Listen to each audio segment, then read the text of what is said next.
சீதா வந்து வீட்டுக்கு போறாங்க. வீட்டுக்கு போனோனே அருண் வந்து கேட்குறாரு, "ஆமா உன் மாமன் எதுக்கு உன்ன பார்க்க வந்தான்?" அப்படின்ற மாரி கேட்குறாரு. அதுக்கு வந்து சீதா வந்து சொல்றாங்க, "அது எதுக்கு உங்களுக்கு?" அப்படின்ற மாரி கேட்குறாங்க. ஆனா அருண் வந்து விடுற மாரி தெரியல.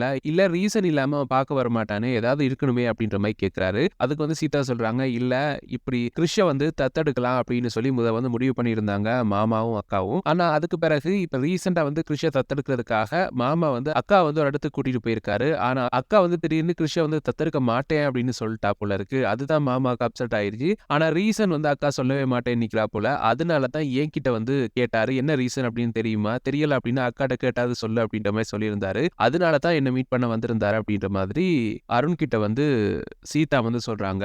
அப்ப வந்து அருண் கேட்கிறாரு, "சரி என்ன ரீசனா?" அப்படின்னு கேட்டதுக்கு, "இல்ல அத்தைக்கு வந்து அது பிடிக்காது. அதாவது அவங்களுக்கு கிருஷ்ஷ கண்டாலே பிடிக்காது. கிருஷ்ஷ வந்து தத்தெடுத்தா அது பெரிய பிரச்சனையா வீட்ல வரும். மாமா வந்து அத்தைய மீறி தத்தெடுத்தாலும் கிருஷ்ஷ வந்து அத்தை நிம்மதியா இருக்க விட மாட்டாங்க. அத யோசிச்ச அக்கா அதனால தான் வேணாம் அப்படின்னு சொல்லியிருக்கா போல இருக்கு. அப்படித்தான் என்கிட்ட சொன்னாங்க." அப்படின்ற மாதிரி அருண் கிட்ட வந்து சொல்றாங்க. இத வந்து அருண் கேட்டுட்டு இருக்காரு. அப்படியே வந்து நெக்ஸ்ட் டே வந்து மறுபடியும் சீதாவ பார்க்கறதுக்காக முத்து வந்து வாராரு. சீதா கிட்ட வந்து கேட்கிறாரு, "அக்கா கிட்ட பேசினியா? கேட்டியா? என்ன சொன்னா?" அப்படின்ற மாரி கேட்கிறாரு. அதுக்கு வந்து சீதா வந்து சொல்றாங்க, "இல்ல அத்தைக்கு வந்து கிருஷ்ஷ வந்து தத்தெடுத்தா பிடிக்காது. அவங்க வந்து கண்டிப்பா கிருஷ்க்கு வந்து தொந்தரவு குடுப்பாங்க. நீங்க வந்து மீறி செஞ்சாலும் கிருஷ் வந்து அந்த வீட்ல நிம்மதியா இருக்க முடியாது. அத யோசிச்சு தான் அக்கா இப்படி ஒரு முடிவு எடுத்திருக்கா." அப்படின்ற மாதிரி முத்துக்கிட்ட வந்து சீதா சொல்றாங்க. ஆனா முத்துவால அத ஏத்துக்க முடியல. ஏன் அப்படின்னா, அப்படி யோசிக்கிற மீனா வந்து கண்டிப்பா வந்து கிருஷ் வந்து நம்ம வீட்ல இருக்கட்டும் அப்படின்னு சொல்லி அவ கடைசி வரைக்கும் ஒத்துக்க மாட்டா. ஏன்னா, இதுக்கு முன்னாடியே கிருஷ் வந்து இங்க இருக்க பிரச்சனையா இருக்கு. உங்க அம்மா வீட்ல கொண்டு போய் விடு அப்படின்னு சொன்னதுக்கே, இல்ல அவ இங்க இருக்கட்டும் நம்ம எல்லாருமே பார்த்துப்போம் அப்படின்ற மாரி அவ தான் சொன்னா. அதனால அம்மாவ பத்தி யோசிச்சு இப்படி ஒரு முடிவு எடுக்க வாய்ப்பே இல்ல. இதுக்கு வேற ஏதோ ஒரு காரணம் இருக்கு. அத வந்து சொல்ல மாட்டேங்கிறா அப்படின்ற மாதிரி முத்து வந்து சொல்றாரு. அப்ப சீதாவும் எனக்கும் அப்படிதான் தோணுது. ஏன்னா அக்கா வந்து இதெல்லாம் ஒரு காரணமா எடுக்க மாட்டா. வேற ஏதோ ஒரு காரணம் இருக்கு அப்படின்ற மாரி சொல்றாங்க. சரி அத கண்டுபிடிப்போம் அப்படின்னு சொல்லிட்டு முத்து வந்து அங்கிருந்து அப்படியே வந்து ஒரு டீ ஷாப்புக்கு வந்து டீ குடிக்க போறாரு. அப்படி அவர் ஃப்ரெண்ட் வந்து கூட இருக்காரு. அந்த டைம் வந்து அதே டீ ஷாப்புக்கு வந்து அருணும் அவருடைய ஃப்ரெண்டும் வந்து டீ குடிக்க வராங்க. அப்ப வழமை போல அருண் வந்து யாரையோ சொல்ற மாதிரி முத்துவ சீண்டி பேச ஆரம்பிக்கிறாரு. அப்ப வந்து ஃப்ரெண்ட் கிட்ட சொல்றாரு, "டேய் இங்க பாருடா சில பேருக்கு வந்து புள்ள பெத்துக்கிற பாக்கியமே இல்ல. ஆனா தத்தெடுக்க போறேன் அப்படின்ற மாரிலாம் சொல்லிட்டு திரியிறாங்க. இவங்கெல்லாம் ஆம்பளையா?" அப்படின்ற மாதிரி ரொம்ப கேவலமா வந்து பேசிட்டு இருக்காரு. இத அப்படியே வந்து முத்து வந்து கேட்டுட்டு கொஞ்ச நேரம் அடக்கிட்டு இருந்த முத்து ஒரு லிமிட்டுக்கு மேல அவரால வந்து அடங்கி இருக்க முடியல. எழும்பி போய் "என்னடா ஓவரா பேசிட்டு இருக்க?" அப்படின்ற மாதிரி அருண போய் திட்டுறாரு. அப்ப உடனே அருண் வந்து, "நீ யாரு? உன்ன பத்தி யாரு பேசுறா? ஏன் எல்லாத்தையும் உனக்கு தான் பேசுவாங்களா? நான் என் ஃப்ரெண்ட் கிட்ட வேற ஒரு விஷயமா பேசிட்டு இருந்தேன்." அப்படின்னு சொன்னதுக்கு, "இல்ல நீ என்ன தான் குத்தி காட்டி பேசிட்டு இருக்க. எல்லா விஷயத்தையும் சீதா சொல்லிட்டா போல இருக்கு. அவள சொல்லணும். உன்கிட்ட ஏன் இதெல்லாம் வந்து சொல்லிட்டு இருக்கா?" அப்படின்ற மாரி கேட்டோனே, "ஆமா நீ உன் குடும்ப விஷயத்த வந்து என் பொண்டாட்டி கிட்ட சொன்னா அவ வந்து என்கிட்ட சொல்லுவா தானே. இதுல என்ன இருக்கு?" அப்படின்ற மாதிரி அருண் வந்து சொல்றாரு. அப்ப உடனே வந்து முத்து சொல்றாரு, "இப்ப இவ்வளவு நேரம் நீ பேசினது என்ன பத்தி தான் அப்படிதானே?" அப்படின்னு கேட்டோனே, "ஆமா என்ன?" அப்படின்ற மாரி கேட்டோனே, உடனே வந்து முத்து பாஞ்சு வந்து அருண வெளு வெளுன்னு வெளுக்கிறாரு. அப்படியே அருணோட சட்டையெல்லாம் கிழிஞ்சு போய் கிடக்கு. ஒரு பயங்கர சண்டை. அத வந்து அந்த இடத்துல எதிர்ச்சியா வந்த அண்ணாமலை வந்து பாத்துடுறாரு. பாத்துட்டு உடனே வந்து "முத்து என்ன பண்ற?" அப்படின்ற மாரி கேட்டுட்டு வந்து முத்த வந்து தடுக்க பாக்குறாரு. ஆனா முத்து ஏற்கனவே இருந்த கோவத்துல வந்து அருண வந்து வெளு வெளுன்னு வெளுத்துட்டு இருக்காரு. உடனே முத்துவ தடுத்த அண்ணாமலை வந்து முத்துவுக்கு வந்து அப்படியே ஒரு அரவணு விடுறாரு. அப்படியே முத்து வந்து ஷாக் ஆகி நிக்கிறாரு. "அப்பா நான் ஒண்ணும் பண்ணலப்பா. இவன் தான் தேவையில்லாம என்ன வம்பிழுத்துட்டு இருக்கான்." அப்படின்னு சொன்னோனே அண்ணாமலை உடனே முத்துவ சொல்றாரு, "நீ வாய மூடு. உனக்கு வந்து எங்க என்ன பேசணும், எப்படி நடந்துக்கணும் அப்படின்னு தெரியாது. இப்படியா பப்ளிக்ல வந்து பிஹேவ் பண்றது?" அப்படின்னு சொல்லிட்டு, "மொத வீட்டுக்கு வா" அப்படின்னு சொல்லிட்டு அப்படியே வந்து அருண் கிட்ட வந்து, "தம்பி மன்னிச்சிருப்பா இவன் இப்படித்தான்" அப்படின்ற மாரி சொல்லிட்டு அப்படியே கிளம்பி போறாரு. முத்து வந்து அப்படியே திரும்பி பார்த்து அருண வந்து முறைச்சுக்கிட்டே போறாரு. அருணும் வந்து "உனக்கு இருக்குடா" அப்படின்ற மாரி சொல்லிட்டு இருக்காரு. அப்படியே வந்து பார்த்தோம்னா முத்து வந்து வீட்டுக்கு போகாம நேரா வந்து வழமை போல சரக்கடிக்க ஆசைக்கு போயிடுறாரு. போய் ஃப்ரெண்ட்ஸோட வந்து வழமை போல மறுபடியும் தண்ணி அடிக்க ஆரம்பிக்கிறாரு. அப்ப வந்து புலம்ப தொடங்குறாரு. வீட்ல இருக்க பொண்டாட்டி தான் என்ன புரிஞ்சுக்கல அப்படின்னு பார்த்தா கடைசியில அப்பாவும் என்ன புரிஞ்சுக்க மாட்டேங்கிறாரு. அவன் தானே தேவையில்லாம வம்பிழுத்தான்.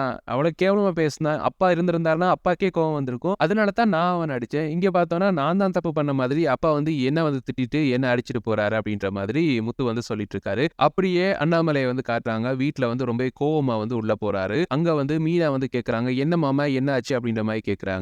அதுக்கு வந்து அண்ணாமலை வந்து சொல்றாரு, "இந்த முத்து இருக்கான்ல முத்து, ஆமா என்ன பண்ணாரு?" அப்படின்னு கேட்டதுக்கு வந்து, "இல்ல நான் எதிர்ச்சியா ஒரு கடை வழியா போயிட்டு இருந்தேன். அந்த கடையில வந்து உன் தங்கச்சி மாப்பிள்ளை கூட சண்டை புடிச்சிட்டு இருக்கான். அவன போட்டு அடி அடின்னு அடிச்சிட்டு இருக்கான்." அப்படின்ற மாரி சொன்னோம். "ஐயய்யோ! என்னாச்சு?" அப்படின்ற மாதிரி மீனா வந்து கேட்கறாங்க. அது என்ன அப்படின்னு தெரியல. நான் போய் அவன நல்லா 2 அறை குடுத்துட்டு வீட்டுக்கு வா அப்படின்னு சொன்னேன். இன்னும் வரலையா அப்படின்ற மாதிரி அண்ணாமலை வந்து கேட்கறாரு. "இன்னும் வரலையே மாமா" அப்படின்ற மாதிரி மீனா வந்து சொல்றாங்க. அவன சமாதானப்படுத்துறதுக்காக தான் அரைஞ்சேன். பட் அவன் மேல பிழை இருக்காது அப்படின்னு எனக்கு தெரியும். சம்மந்தமே இல்லாம சண்டைக்கு போற ஆளு கிடையாது அவன். அருண் ஏதாவது வம்பிழுத்திருப்பான். அதனால தான் முத்து வந்து சண்டைக்கு போயிருப்பான் போல தெரியுது. அவன் வரட்டும் அப்படின்ற மாதிரி அண்ணாமலை வந்து போறாரு. அப்படியே வந்து மீனா வந்து அவர் வரட்டும் வரட்டும் பேசிக்கலாம் அப்படின்னு சொல்லிட்டு அவங்களும் அப்படியே சமையலை பார்க்க போறாங்க. அந்த டைம் வந்து சீதா வீட்டை வந்து காட்டுறாங்க. சீதா வீட்டுக்கு வந்து அருண் வந்து அதே கோலத்தோட போறாரு. அதாவது சேட்டெல்லாம் கிழிஞ்சி அதே கோலத்தோட வீட்டுக்கு போறாரு. அப்ப அவரை பார்த்தோன்னே சீதா வந்து கேக்குறாங்க, என்னங்க எப்படி வந்திருக்கீங்க, என்ன பிரச்சனை அப்படின்ற மாதிரி கேக்குறாங்க. அதுக்கு வந்து அருண் வந்து சொல்றாரு, எல்லாம் உன் மாமனால வந்ததுதான் அப்படின்ற மாதிரி சொல்றாரு. அதுக்கு வந்து சீதா வந்து கேக்குறாங்க, ஏன் அவர் என்ன பண்ணாரு அப்படின்னு கேட்டதுக்கு வந்து அருண் வந்து எக்ஸ்ட்ரா பிட் எல்லாம் போட்டு கொளுத்தி போறாரு. சம்பந்தமே இல்லாம முத்து தான் தன்னை வந்து அடிச்ச மாதிரி சொல்றாரு. ஆனா சீதாக்கு வந்து விஷயம் தெரியும். முத்து மாமா வந்து சம்பந்தம் இல்லாம எதுவுமே பண்ண மாட்டாரு. கண்டிப்பா இவர் ஏதாவது வம்பிழுத்திருப்பாரு. அதுக்கு தான் அவர் வந்து அடிச்சிருப்பாரு. ஆனா நம்ம வந்து மாமாக்கு சப்போர்ட் பண்ணி இங்க பேச முடியாது. பெரிய பிரச்சனையா போயிரும் அப்படின்னு சொல்லிட்டு, மாமா எதுக்கு உங்க லைன்ல வந்து அடிக்கடி கிராஸ் பண்றாரு? இருங்க நான் அக்காட்ட பேசுறேன் அப்படின்ற மாதிரி கோவமா வந்து அங்க இருந்து கிளம்பி போறாங்க. அப்படியே போயிட்டு மீனாக்கு வந்து ஃபோன் பண்றாங்க. மீனாக்கு ஃபோன் பண்ணோனே மீனாக்கும் புரிஞ்சிருச்சு இந்த விஷயம் சம்பந்தமா தான் சீதா வந்து எடுக்கிறாங்க அப்படின்னு சொல்லி. அப்ப எடுத்துட்டு சொல்லு சீதா அப்படின்னு சொன்னோனே சீதா வந்து சொல்றாங்க, என்ன ஏதோ கடையில வந்து மாமாக்கும் இவருக்கும் பிரச்சனையாமே அப்படின்ற மாதிரி சொல்றாங்க. ஆமா மாமா வந்து சொன்னாரு, மாமா அரைஞ்சிட்டார் போல இருக்கு அவரை. அதுக்கு பிறகு வீட்டு பக்கம் ஆளே காணல அப்படின்ற மாதிரி மீனா வந்து சொல்றாங்க. கண்டிப்பா அக்கா மாமா மேல எந்த பிள்ளையும் இருந்திருக்காது. இவர் தான் ஏதாவது வம்பிழுத்திருப்பாரு அப்படின்ற மாதிரி சொல்றாங்க. ஏன் அப்படி சொல்ற அப்படின்ற மாதிரி மீனா கேட்டதுக்கு, இல்ல நீ சொன்ன விஷயம் இருக்குல்ல, அதாவது கிருஷ்ணா வந்து தத்தெடுக்கிற விஷயம் வந்து நான் இவர்கிட்டயே வந்து பேசியிருந்தேன். அதை வச்சு மாமாவை ஏதாவது வம்பிழுத்திருப்பாரு. இதுக்கு முன்னாடி நீ வந்து மாமா கூட சண்டை பிடிச்சிட்டு வீட்டுக்கு வந்த நேரம் கூட இவரா போய் தான் மாமா கிட்ட வந்து வம்பிழுத்திருந்தாரு. அதாவது பொண்டாட்டிய வீட்டுல வச்சு பாத்துக்க முடியாம அம்மா வீட்டுக்கு துரத்தி விடுறாங்க அப்படின்ற மாதிரி எல்லாம் வம்பிழுத்திருந்தாரு. ஆனா மாமா அந்த டைம் வந்து அமைதியா வந்துட்டாரு. இப்ப மறுபடியும் இந்த கிருஷ் விஷயத்த சொல்லி ஏதாவது வம்பிழுத்திருப்பாரு. அதனாலதான் மாமா கோவத்துல அடிச்சிருப்பாரு. அதனால கிருஷ் விஷயத்த நீ வந்து ஏன் கிருஷ வந்து தத்தெடுக்க மாட்டேன் அப்படின்னு சொல்ற அப்படின்றதுக்கான சரியான காரணத்தை மாமாட்ட சொல்லிடு. இல்ல அப்படின்னா இந்த பிரச்சனை நீண்டு கொண்டே தான் போகும் அப்படின்ற மாதிரி மீனா கிட்ட வந்து சொல்றாங்க. மீனாவும் சரி சொல்றேன் அப்படின்ற மாதிரி போனை வச்சுட்டு யோசிச்சுட்டு இருக்காங்க. அந்த டைம் பார்த்து முத்து வந்து குடிச்சிட்டு வீட்டுக்கு வராரு. முத்து வந்து குடிச்சிட்டு வர்றத பார்த்துட்டு அண்ணாமலை தொடங்கிட்டியா மறுபடியும் அப்படின்ற மாதிரி கேட்கிறாரு. அதுக்கு வந்து முத்து வந்து சொல்றாரு, ஏன் உங்களுக்கு தெரியாத நான் ஏன் குடிச்சிட்டு வந்தேன் அப்படின்ற மாதிரி சொல்றாரு. ஆமா நீ நடுரோட்ல வந்து சண்டை பிடிப்ப, நான் வந்து பார்த்துட்டு கை தட்டி என் மகன் சண்டை பிடிக்கிறான் அப்படின்னு சொல்லி அங்கிருந்து ஆரவாரம் பண்ணணுமா உனக்கு அப்படின்ற மாதிரி அண்ணாமலை வந்து கேட்கிறாரு. இல்லப்பா அவன் என்ன பண்ணான்னு தெரியுமா உங்களுக்கு அப்படின்ற மாதிரி கேட்கிறாரு முத்து. அதுக்கு வந்து அவன் என்ன பண்ணிருந்தா பண்ணட்டும்டா, அவன் இப்படித்தான் பண்ணுவான் அப்படின்னு உனக்கு தெரியும். அதுக்கு மேல அவன் ஒரு போலீஸ் ஆபீசர், அவன் கிட்ட போய் இப்படியா சண்டை பிடிப்ப அப்படின்ற மாதிரி கேட்டதுக்கு, அவன் எங்கப்பா போலீஸ் ஆபீசர், அவன் வந்து டிராபிக் போலீஸ்ப்பா அப்படின்ற மாதிரி முத்து வந்து சொல்றாரு. அப்படியே வந்து இந்த கன்வர்சேஷன் போகும்போதே அண்ணாமலை வந்து கேட்கிறாரு, சரி என்ன காரணத்துக்காக அவனை வந்து அடிச்ச, நீ காரணம் இல்லாம பண்ணியிருக்க மாட்ட, என்ன காரணம் அப்படின்ற மாதிரி கேட்கிறாரு அண்ணாமலை. அதுக்கு வந்து முத்து சொல்றாரு, அதுக்கு காரணம் இந்த மீனா தான்பா அப்படின்ற மாதிரி முத்து வந்து மீனாவை வந்து கை காட்டுறாரு. அவ பாட்டுக்கு வீட்டுல உட்காந்துருந்தா அவளுக்கு இதுக்கு என்னடா சம்பந்தம் அப்படின்ற மாதிரி அண்ணாமலை வந்து கேட்கிறாரு. இல்ல கிருஷ்ண தத்தெடுக்கலாம் அப்படின்னு சொல்லி இவ சொல்லியிருந்தா அதை நம்பி நான் இவனை வந்து ஒரு காப்பகத்தை கூட்டிட்டு போனேன், என்ன மாதிரி ப்ரொசீஜர் கிருஷ்ண தத்தெடுக்கிறது அப்படின்னு கேட்கறதுக்கு. ஆனா அந்த நேரம் வந்து இவ வந்து தத்தெடுக்க மாட்டேன், அது எனக்கு விருப்பம் இல்லை அப்படின்ற மாதிரி சொல்லிட்டு போயிட்டா. என்ன ரீசன் அப்படின்னு கேட்டா சொல்லவே மாட்டேங்கிறா அப்படின்ற மாதிரி முத்து வந்து சொல்றாரு. அப்ப வந்து அண்ணாமலை அப்படியாமா அப்படின்ற மாதிரி மீனாவை பார்த்து கேட்கிறாரு. அப்ப வந்து மீனா ஆமா மாமா அப்படின்ற மாதிரி சொல்றாங்க. அப்ப என்ன காரணம் அப்படின்னு கேட்டதுக்கு வந்து அந்த பழைய உருட்டையை உருட்டுறாங்க. அத்தைக்கு இது பிடிக்காது, கிருஷ்ண வந்து நாங்க தத்தெடுத்தோம் அப்படின்னா அவ இந்த வீட்டுல தொடர்ந்து இருப்பால, அதனால அத்தை வந்து அவனை நிம்மதியா இருக்க விட மாட்டாங்க அப்படின்ற மாதிரி எல்லாம் சொல்றாங்க. அப்ப வந்து அண்ணாமலை சொல்றாரு, நம்ம எல்லாம் எதுக்கு இருக்கோம், இப்ப வந்து கிருஷ்ண இருக்கலையா நம்ம வீட்டுல, இப்ப மட்டும் அவளால என்ன முடிஞ்சது அப்படின்ற மாதிரி அண்ணாமலை வந்து கேட்கிறாரு. என்ன வேணா சொல்லுங்க மாமா, ஆனா இது சரி வராது, கண்டிப்பா பிரச்சனை வரும் அப்படின்னு சொல்லிட்டு மீனா வந்து அங்க இருந்து கிளம்பி போறாங்க. அப்ப உடனே வந்து முத்து வந்து கேட்கிறாரு, பாத்தீங்களாப்பா உங்ககிட்ட எப்படி பேசுறான்னு பாத்தீங்களாப்பா அப்படின்ற மாதிரி சொல்றாரு. எனக்கு அதான்டா புரியல அப்படின்ற மாதிரி அண்ணாமலை வந்து சொல்றாரு. இது எல்லாத்தையும் அங்க இருந்த ரோஹிணி வந்து கேட்டுட்டு இருக்காங்க. அப்ப அந்த டைம் பார்த்து மனோஜ் வந்து ஆபீஸ்ல இருந்து திரும்பி வராரு. உடனே வந்து மனோஜை கூட்டிட்டு ரோஹிணி வந்து ரூமுக்கு போறாங்க. ரூமுக்கு போயிட்டு உங்ககிட்ட ஒரு விஷயம் சொல்லணும் அப்படின்ற மாதிரி சொல்றாங்க. அதுக்கு வந்து மனோஜ் வந்து சொல்றாரு, என்ன விஷயம் அப்படின்ற மாதிரி கேட்டதுக்கு, கிருஷ்ண வந்து நாங்க தத்தெடுக்கலாமா அப்படின்ற மாதிரி அவங்க வந்து கேட்கறாங்க. என்ன இது புது கதையா இருக்கு,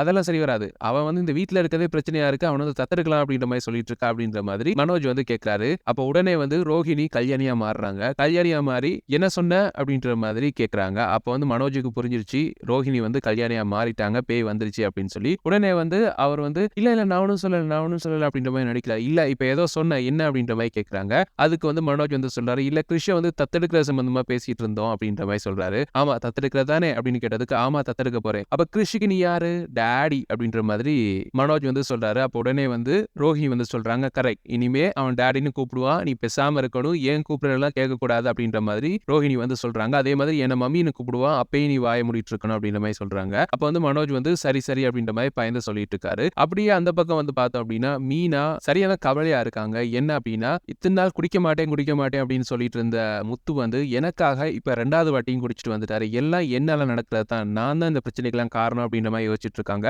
அப்படியே வந்து அருண் மேலேயும் வந்து ஒரு செம்ம கோவம் வருது. சம்பந்தமே இல்லாம இவர் வம்பிழுத்துட்டு இருக்காரு அப்படின்ற மாதிரி கோவம் வருது. அதை யோசிச்சுக்கிட்டே வந்து படுத்து தூங்குறாங்க. அப்படியே விடியுது. அடுத்த நாள் வந்து பார்த்தோம் அப்படின்னா மீனா வந்து அவசரமா எங்கேயோ பூ குடுக்கணும் அப்படின்னு சொல்லி பைக் எடுத்துட்டு போறாங்க. அங்க அருணும், சீதா வந்து பைக்ல போயிட்டு இருக்காங்க. அவங்கள கண்டோனே அவங்கள அப்படியே ஓவர்டேக் பண்ணி 2 பேரையும் நிப்பாட்ட சொல்றாங்க. பைக்க நிப்பாட்ட சொல்றாங்க. அப்ப உடனே வந்து சீதா வந்து "என்னக்கா என்னாச்சு?" அப்படின்ற மாரி வராங்க. அப்ப உடனே வந்து "கொஞ்சம் இரு, நீ கொஞ்சம் அமைதியா இரு. நான் இவர்கிட்ட கொஞ்சம் பேசணும்." அப்படின்ற மாரி அருண் கிட்ட வந்து பேச ஆரம்பிக்கிறாங்க.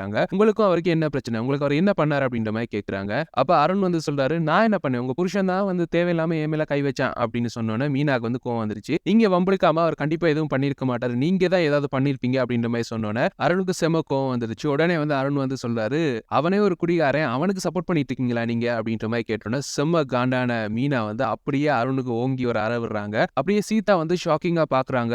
அப்படியே இந்த எபிசோட வந்து முடிக்கிறாங்க. இதுதான் நாளைக்கு எபிசோட்ல நடக்கும் அப்படின்னு சொல்லி நாங்க பிரெடிக்ட் பண்ணியிருக்கோம். எங்களுடைய இந்த பிரெடிக்ஷன்ஸ் எப்படி இருக்கு அப்படின்னு சொல்லி உங்களுடைய கருத்துக்களை கீழ கமெண்ட்ஸ் வாயிலாக தெரிவிச்சுக்கோங்க. மேலும் பிரெடிக்ஷன்ஸை பெற்றுக்கொள்ள எங்க சேனலை மறக்காம சப்ஸ்கிரைப் பண்ணி இணைந்திருங்க. Thank you.